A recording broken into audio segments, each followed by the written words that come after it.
Who here is a fan of irony? What about satire? Well then, you must be a fan of the Christian denominations. Where else do you have a collective group who follows the teachings of a man who set out to make humanity kinder, more humble, and most of all more loving, who then interprets those ideas as entitlements to wealth, the ability to commit genocide in the name of that man, and most of all, to decide when those rules just don't apply to them? I really don't need a joke here. The things I'm saying are straight facts. However, those facts are quite humorous. Really, let's just have a laugh at the cognitive dissonance of most Christians, and not just modern ones. This is not new. It's been around as long as the Bible. Speaking of the Bible, anyone find it odd that most Christians don't even question where it came from, who wrote it, or worst of all, there are those who think Christ himself wrote it? Bless their hearts. You know, that's the Southern way of saying, you fucking dumbass. The Bible was written by many authors, many who couldn't even claim, I was a friend of Jesus's. The Bible was written to be contradictory. Whether that was God's doing or man's way of controlling the masses, well, only Joe Pesci knows, and Joe we trust. I do find it odd that what we do know of the man known as Christ is that he fought institutions that profited on the suffering of others. He rejected the greedy nature of organized religion, and most of all, he tried to teach the world to love each other like a family would. Not like Donald Trump's family, not father-daughter loving. We're talking understanding and forgiveness. That kind of family dynamic. It kind of makes your head spin in circles with projectile pea soup at the notion that Christians don't find their actions and their faith, at the very least, strange.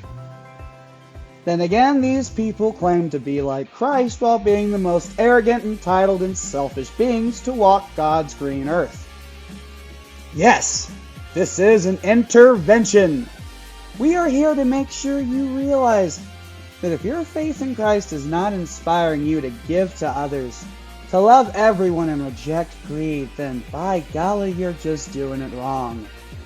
What? You think Christ died on the cross so you can have that fancy Japanese toilet that blows you, wipes your ass, and plays Take On Me by a-ha at the same time? You don't think Christ would want you to use the waste of space you call a place of worship to house those with nothing? You don't think he might want you to break bread with those who have none to break? I find your faith very disturbing. Meanwhile, everyone who's listening is going, we get it. We know all about this. Well, we may, but they don't. So until they do, we have to keep reminding these misguided sheep that if they want to go to heaven, then you're doing it wrong.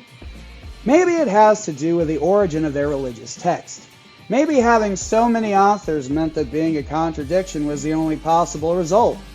There is a reason that most Muslims and Mormons agree with the followers of their respective faiths. Muhammad and Joseph Smith were the ones to shape their belief systems, not some random group of people. Since we are here to help the good Christian folk, let me introduce an idea none of your religious leaders are giving you. Maybe the Bible was meant to be contradictory, not by man, but by God. Everyone, stick with me on this. If you're Christian, it's gonna make sense. If you're not, this will be fun as hell to tell some Christians. If you read the Bible firstly and follow Christ's example, ergo, you're bathed in the blood of Christ, you would then realize that some of what the Bible teaches goes against what Christ taught, which means, like any good father, the one above wants you to be a critical thinker, not some sheep who blindly follows what you're told is true. If you find something in the Bible that is a contradiction, that is your test, like we used to have in school. Except this time, it's God quizzing your ass on your knowledge of His Son's lessons. I realize I sound like a preacher, And if I was greedy, well, I'd become one. After all, there's no faster way to a tax-free payday. Yes, some men lying together is an abomination, especially if they keep their socks on. Disgusting! However, when you see two men truly in love, not plowing away grunting like some kind of livestock, then you realize love is always beautiful. Fucking not so much. Judge lest ye be judged.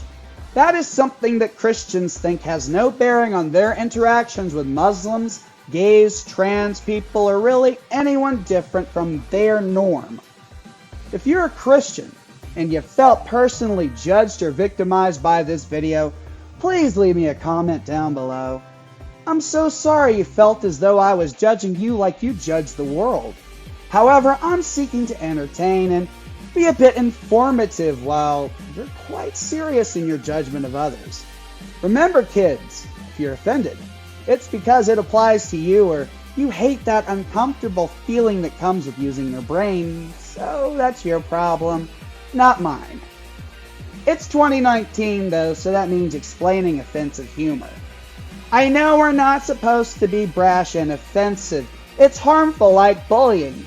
But sometimes you need to have a sense of humor and realize this is the tough love the world needs. We don't live in a fucking safe space bubble. So if you love to be offended, give us a like. And don't forget to subscribe and click that little bell everyone talks about so you can be offended weekly.